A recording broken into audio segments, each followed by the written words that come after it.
Good morning, everybody. I'm privileged to be here with Rica Roy, who some of you may know from her job as a sports journalist for literally decades in India.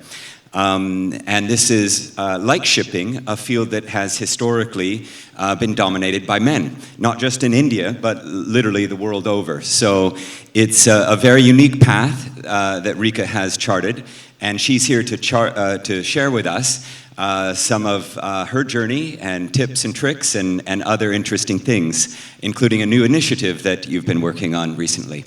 So to start, one other thing, you might share with us some information from the latest cricket match, which I think is on everybody's head. Well, sorry to bring that up, but it's you got to the finals, and no doubt you might have some comments. Well, thank you very much, Chris, for having me here. And firstly, Sanjam, big thank you for getting us here into this room and inspiring us. You know, I have been reading a World Economic Forum report which said that it'll take 131 years to bridge gender equality. And this report came out on 1st of August this year. And I believe it all starts here. Thank you for starting the journey, Sanjam. And so far as, you know, us in the room is concerned, I am so happy to see so many women out there in an industry that truly, as you spoke, is male-dominated, like the industry that I am in, sports journalism.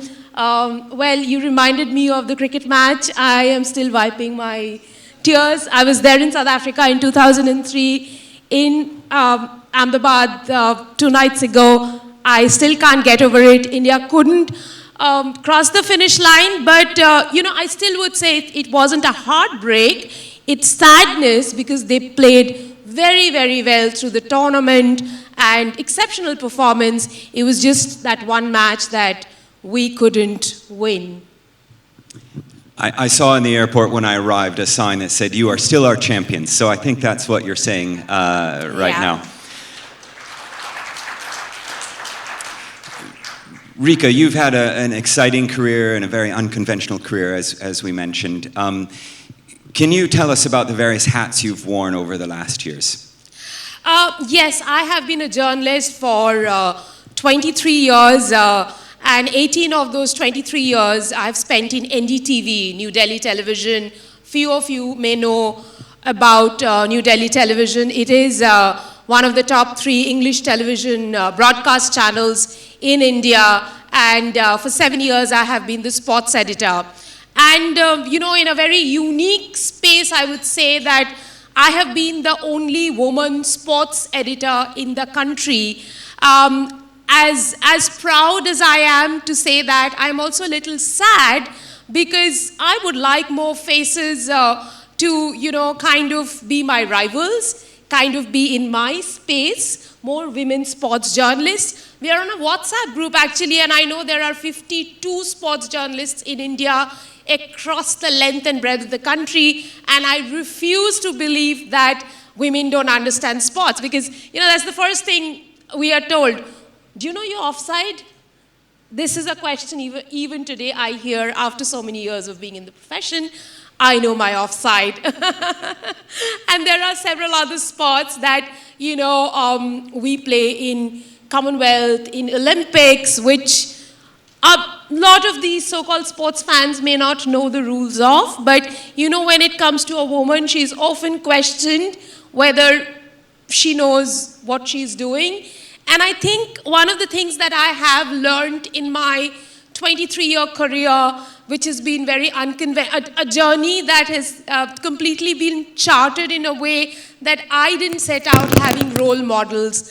Today, I think a lot of young girls have role models in this industry, and it is important to have role models because I think you can she it, you can she her, you can be her.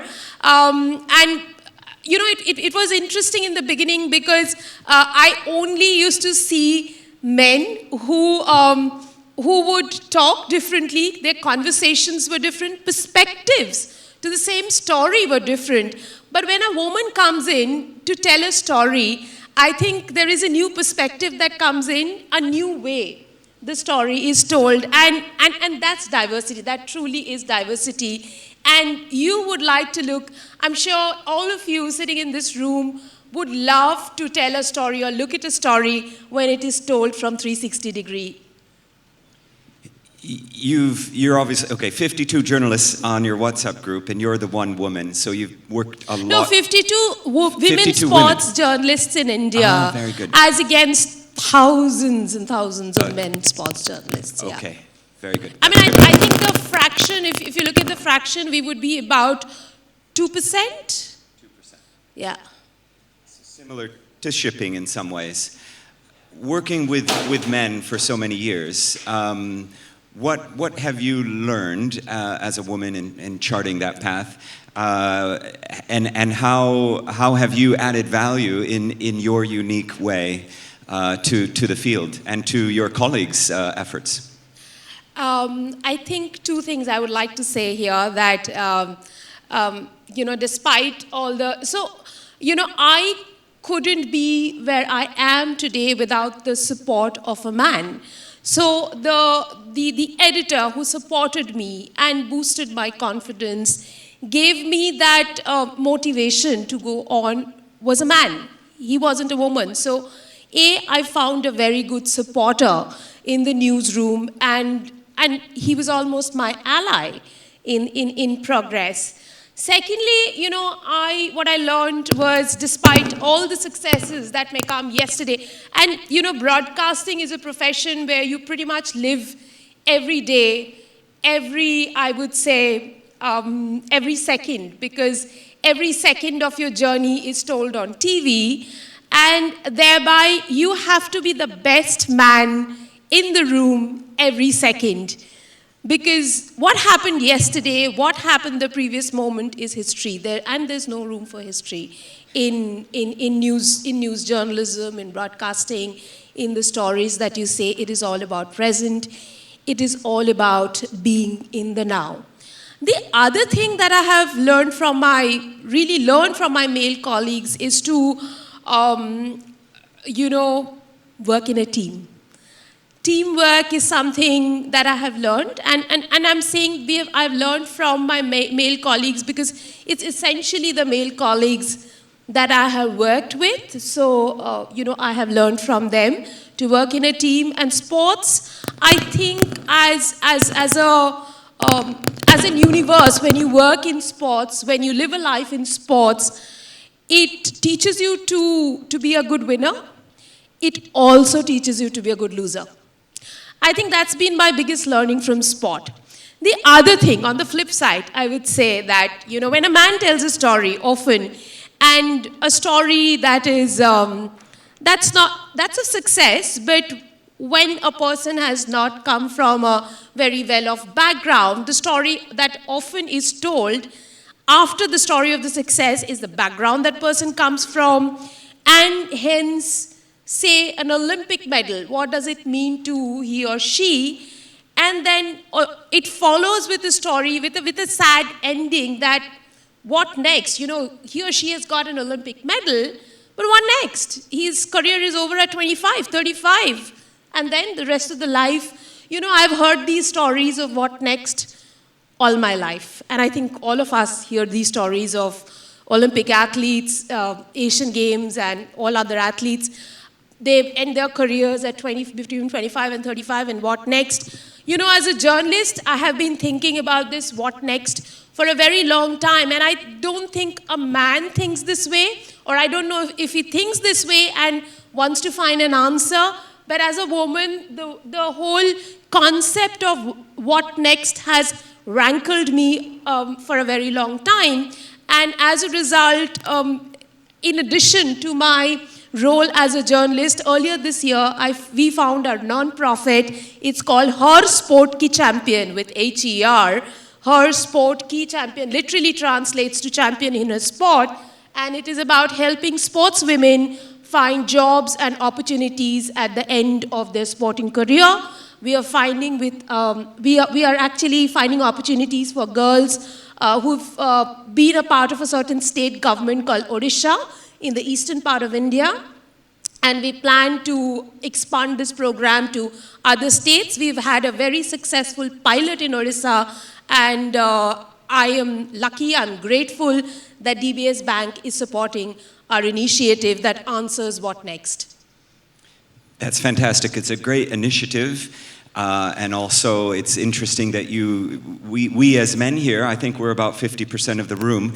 We're an important part in the journey as well. I'm hearing that from you and your experience. And I can also see that you've added a lot of value, unique perspective to what you've done over the last years, and I think that's amazing.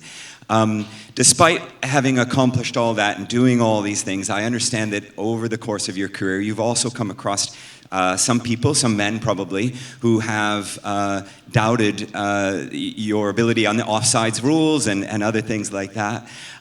So how could you explain how you've overcome and proven wrong your doubters, how you've broken the glass ceilings that you have, and how you have sustained for so many years in this challenging environment? Chris, I think I never thought of proving anyone wrong. It's about what is right, and it's in many ways it has also been about making my own rules. And as I said, I was very lucky to have found an editor who trusted in my abilities. And I think for all the women in this room, whether you find a man or a woman in the system, find a trusted ally, find good friends, find girlfriends. And I think girlfriends can be the biggest anchors. Not to say that the men around you can't be good anchors and supporters, but I think it's very important to find those good allies, and I was lucky to have found them. But yes, there have been doubters, and there were many more doubters than allies. Doubting from the point of how you're dressed to how you present yourself. See, at the end of the day, I'm a woman. I don't want to turn up in a room looking like a man. And in my initial years, that's what I was expected. That, if you are going to be in a press box in a man's arena, behave, talk, dress like a man. Those were some of the rules initially in my career that I had to break. But today, I think with a lot of us having broken those rules, it doesn't matter anymore. Obviously, the next generation will have their own challenges. They will make their own discoveries. But I think with, every successive generation, when the challenges come, opportunities also come with it. For me, because I've been one of the, first movers in this field, not having role models, not knowing, where I was going next was one of the big things. Till I found, my vistas opened, I went abroad, studied, I went for fellowships to other countries where I found women who were working at my level, and I could see women who were even more successful, and I knew what the path I could chart. And for me, thereafter, with the experiences that I gathered, breaking the glass ceiling was easier because with the knowledge came the opportunity. Again, it's if you can see it, you can be it. Yeah. And going abroad and broadening your horizon helped with that. Yeah, collaborations, associations, and yes, at the end of the day, finding allies. Yeah, that's great. We've got about 2 minutes left. So I think all of us in the room, including the men, would like your tips and tricks for overcoming obstacles, both as a woman, but perhaps even more broadly than that, just as somebody charting their own path, making their own rules, breaking some of those rules. What tips and tricks do you have to share with us? Someone asked me not too long ago about confidence. How do you be confident in front of a room full of people, in front of billions of audience? I didn't start out confident. I didn't start out the way I am in front of you today. I was a girl who used to stammer. So one of the exercises that I was given by my therapist was to stand in front of a mirror and speak to myself every day for 10 minutes. And that was an exercise I was told would help me overcome a lot of my fears, apprehensions about myself. And I think I also took up broadcasting to challenge myself. So that was an exercise in building confidence. I think anyone who wants to try out building confidence, speaking to the public, I think a lot of times we are our biggest challenge. And if we try out this exercise, maybe for a month, every day 10 minutes, I'm sure all of us will see that change in ourselves. And it all starts with you being confident in your skin. And once you are confident, the clarity automatically comes. Clarity follows confidence. And whether it's a man or a woman, these two are integral parts of your journey, clarity and confidence. Build these two, I don't think there is any stopping anyone.